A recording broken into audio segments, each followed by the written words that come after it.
Hey everyone, I've got a pretty rare thing for me over here on this channel, a double page layout and multiple photos. So this is just something you're not always going to see over here, so if you enjoy it, let me know and maybe I will change that up.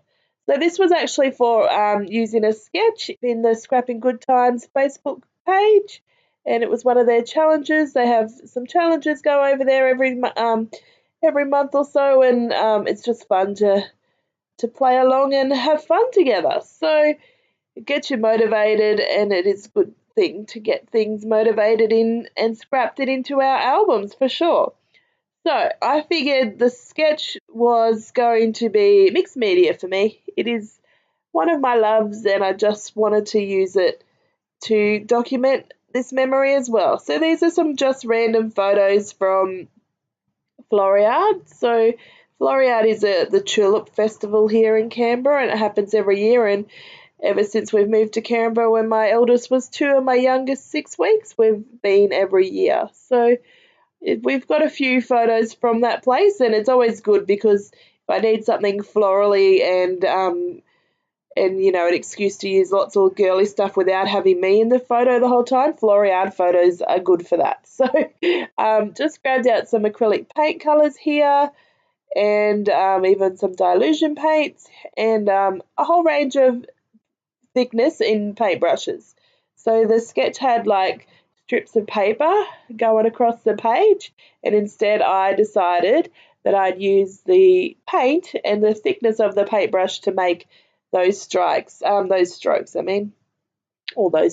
I guess is probably what I was trying to say just then. So starting up top here, having it come off the page a bit. I'm sorry my layout is sideways on the page, but when I write, I'm the same as well. I tend to have things on a bit of an angle. Actually, when I write, I have the paper on more of an angle than it is now. And even if I, in my editing software, straighten it up, you'll see blackness, like black on the screen, because it won't fill the whole screen. So hopefully I can do better and have the paper stay in its position a lot straighter when I'm filming, but apparently not this video. So that was a really thick paintbrush. That was 2 inches, I believe, or 2.5 inches. This one is 1 inch, so going to put on some purple. I'm really just, you know, having the idea of paint across in stripes across the paper.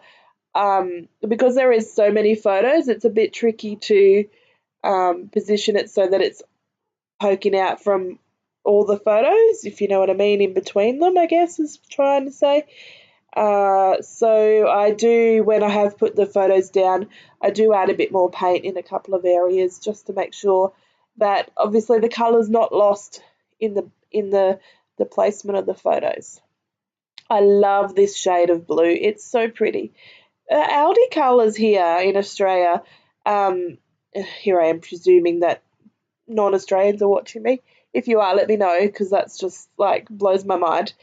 The colours here in Aldi, the acrylic paint colours, were just a beautiful shades. That purple is another one as well. They're just saves you mixing, and for $2 a tube, and there's so much paint in it because it's acrylic, it goes so far. This green here, they're just are beautiful shades. I just love them. So every year I get them, even though they don't come out with the same colours every year, but they come out with, they come out with the same colours, but the shades are a bit different. And so they mix it up a bit, so which is always nice. And the amount of painting I've been doing lately, I have been using them up. So this is, as you can tell by the title, another layout, another Use Your Stash series layout, where I've just found this video on my hard drive and thought I'd voice it over and put it up for you. I would have shared it in the Facebook groups when it happened, and just obviously with life, didn't get around to doing the editing and the voiceovering. So I'm just doing some splatter here, but that's okay that I didn't get to put it up at that time, because now I can use it in this series and you get to see it in that light of day. So it's always nice to add some splatters, just moves the colour around the page and fills that whiteness without making it so full that there's no white space, if that makes sense. So I think I'm just going to get rid of all this stuff, and hopefully I don't show my cleaning on the video. I can see that something's been edited out in a moment. So yeah, you can see I think I do clean it up, and then I was like, oh man, I need a bit more colour. So I'm going to stick on these photos, fiddle around with some double-sided tape. Pretty sure I don't add any foam tape to any of them. I don't pop them up.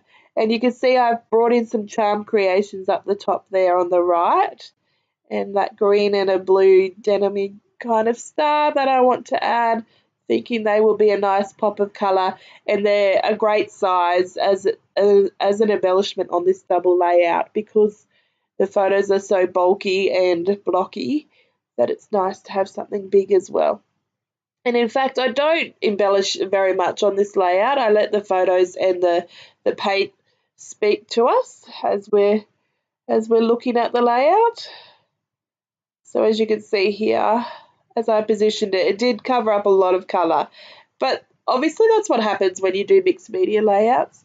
And that's what sometimes I think puts us off doing a mixed media background, because we do a background and we go, oh, that's not nice.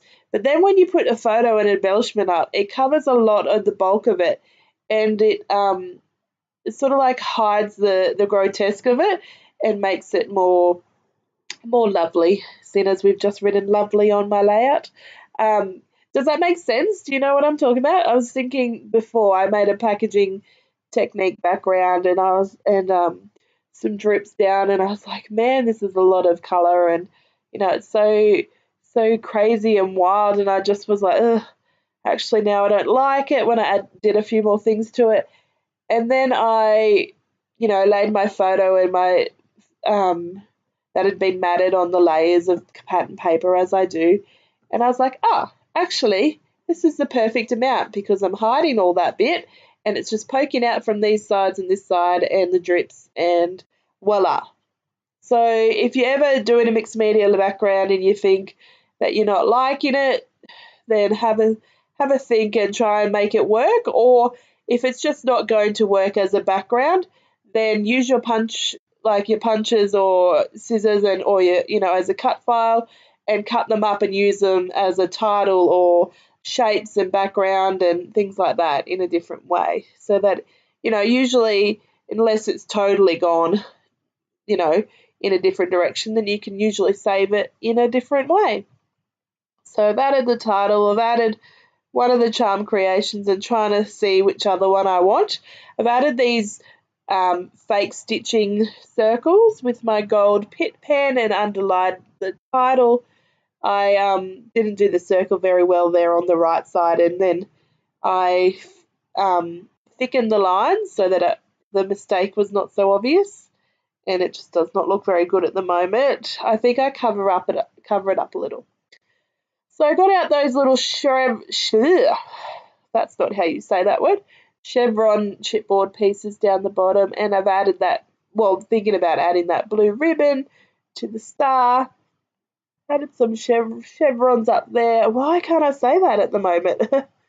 And this is obviously just following the sketch. I couldn't find, I could find it, but I obviously didn't find it when I started editing. I'll put it at the end before I put the close-up of the layout for you.